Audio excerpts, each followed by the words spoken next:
One snowy night. Welcome to Percy's Park. Percy the park keeper works hard looking after the park and his animal friends who live there. But Percy still likes to find time for some fun and games. And of course, in Percy's Park, there's always time for a story. It's cold in the park in winter, but Percy the park keeper doesn't mind.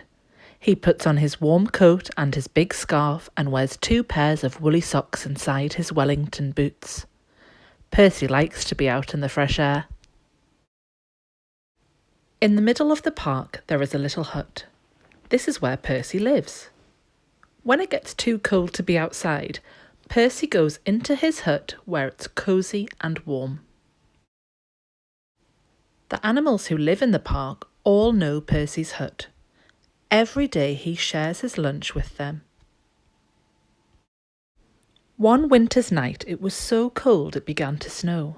Great big snowflakes fell past the window of Percy's hut. "Brr," said Percy. "I think I'll need an extra blanket tonight."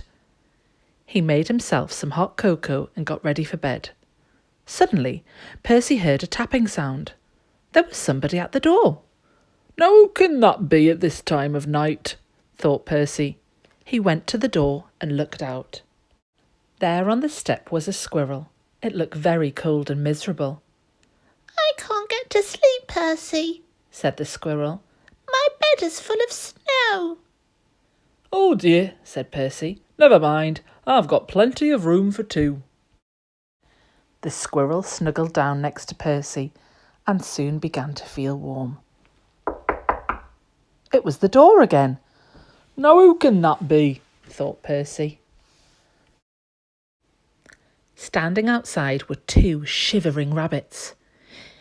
"It's freezing," said one rabbit.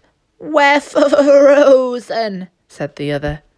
"You poor things," said Percy. "Come in and warm up." The rabbit squeezed into the bed next to Percy and the squirrel. There wasn't much room. "Could you face the other way?" Percy asked the squirrel. "Your tail is tickling my nose." "Oh dear," said Percy. "Now there's someone else at the door." It was a fox. He looked very cold and hungry. "Can I come in too?" he asked. Percy scratched his head and thought for a minute. "Well, if you promise to behave," he said. "I promise," said the fox, and he squeezed into bed next to all the other animals. Bump! Oops! The squirrel fell out. "Who did that?" asked the squirrel crossly. "Good gracious," said Percy. "It's the door again." This time Percy had quite a surprise.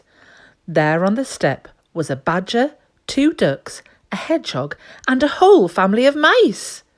They all wanted a bed for the night. Poor old Percy, and poor old Percy's bed. The animals pushed and shoved and rolled around the bed, but there was just not enough room for them all. Soon the bed covers ended up in a big, tight ball. Then bump! The covers rolled right off the bed and everybody fell onto the floor. "Oh dear," said Percy. "This won't do at all. My bed is just too small." Suddenly one of the mice pricked up his ears. "What's that noise?" he squeaked. Everyone listened hard. Now they could all hear it. There was a scratching, scraping sound. It seemed to be coming from underneath them. "There's something moving under the floor," whispered Percy. The animals looked frightened and the mice all started to squeak at once. "Oh dear, "What can it be? It might be a monster with fierce claws, sharp teeth." The noise grew louder and louder. Then one of the floorboards began to move. "Look out, it's coming up through the floor!" Suddenly there was a loud creak. "Help!" cried the animals, and they all ran to hide. But Percy wasn't frightened. He started to chuckle. Then he laughed out loud. A small, dark head was sticking up through the floorboards. This isn't a monster, said Percy. It's a mole. I'm sorry to burst in like this, said the mole. I knocked on the door, but nobody heard me. Percy helped the mole up through the hole in the floor, sat him on his hot water bottle to get warm, and put the floorboard back. It's all right, everyone, he called. You can come out now. But nobody moved. Nobody stirred. Nobody wanted to come out. The squirrel was tucked away in the pocket of Percy's dressing gown. The hedgehog was in his coat. The fox, the rabbit, the badger, and the ducks were all safely hidden away. The mice had even squeezed themselves into Percy's slippers. Everyone had found a cosy bed.